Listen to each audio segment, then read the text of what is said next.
भेरी और दुदुम्बिया बार बार बजने लगी। ब्रज मंडल के सभी घरों के द्वार, आंगन और भीतरी भाग झाड़ बुहार दिए गए। उनमें सुगंधित जल का छिड़काव किया गया। उन्हें चित्र विचित्र ध्वजा, पताका, पुष्पों की मालाओं, रंग बिरंगे वस्त्र और पल्लों की बंधन मारों से सजाया गया। गाय, बैल, बछड़े के अंगों में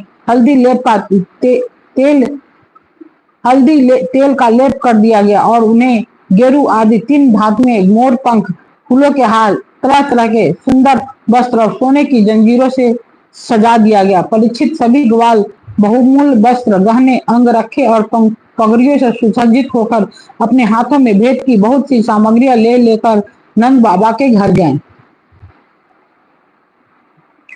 नंद बाबा के घर आए। यशोदा जी के पुत्र हुआ है, यह सुनकर गोपियों को भी बड़ा आनंद हुआ। उन्होंने सुंदर सुंदर वस्त्र, आभूषण और अंजन आदि से अपना श्रृंगार किया।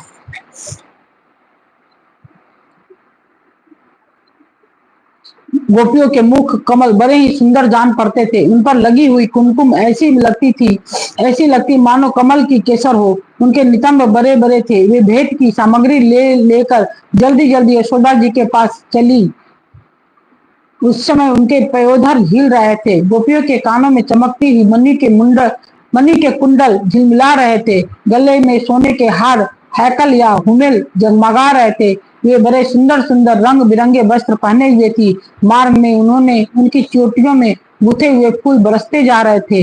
हाथों में जराऊ कंगल अलग ही चमक रहे थे। उनके कानों के कुंडल, पयोधर और हार हिलते जाते थे। इस प्रकार नंद बाबा के घर जाते समय उनकी बड़ी अनूठी जान पड़ती थी।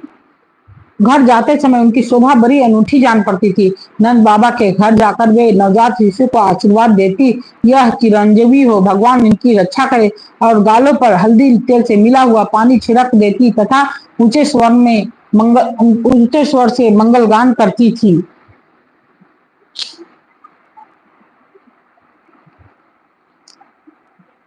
भगवान श्री कृष्ण समस्त जगत के एकमात्र स्वामी हैं। उनके स्वर, माधुर्य, वात्सल्य सभी अनंत हैं।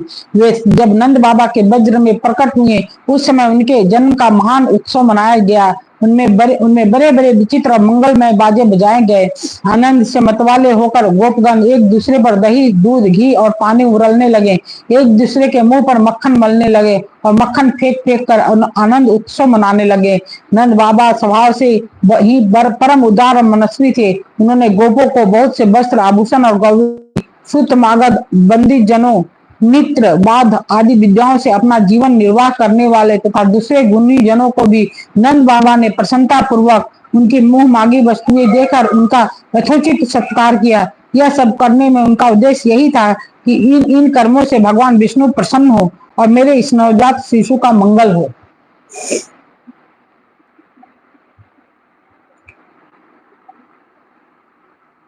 नंद बाबा के अभिनंदन करने पर परम सौभाग्यवती रोहिणी जी दिव्य वस्त्र, माला और गले के भांति भांति के गहनों से सुसज्जित होकर गृह स्वामिनी की भांति आने जाने वाली स्त्रियों का सत्कार करती हुई विचर रही थी। परीक्षित इसी दिन से नंद बाबा के वज्र में सब प्रकार की रिद्धि सिद्धियां, अटखेलियां करने लगी और भगवान श्री कृष्ण के निवास तथा अपने स्वाभाविक होने के कारण वह लक्ष्मी जी का क्रीड़ा स्थल बन गया। परीक्षित कुछ दिनों के बाद नंद बाबा ने गोकुल की रक्षा का भार तो दूसरे गोपों को सौंप दिया और वे स्वयं कंस का वार्षिक कर चुकाने के लिए मथुरा चले गए। जब वासुदेव जी को यह मालूम हुआ कि हमारे भाई नंद जी मथुरा में आए हैं और राजा कंस को उसका कर भी दे चुके हैं, तब वे जहां नंद बाबा ठहरे हुए थे वहां गए। वसुदेव जी को देखते ही नंद जी सहसा उठकर खड़े हो गए, मानो मृतक शरीर में प्राण आ गया हो। उन्होंने बड़े प्रेम से अपने प्रियतम वासुदेव जी को दोनों हाथों से पकड़कर हृदय से लगा लिया। नंद बाबा उस समय प्रेम से विहल हो रहे थे। परीक्षित, नंद बाबा ने वासुदेव जी का बड़ा स्वागत सत्कार किया। वे आदर पूर्वक आराम से बैठ गए। उस समय उनका चित्त अपने पुत्रों में लग रहा था। वे नंद बाबा से कुशल मंगल पूछकर कहने लगे। वसुदेव जी ने कहा, भाई तुम्हारी अवस्था ढल चली थी और अब तक तुम्हें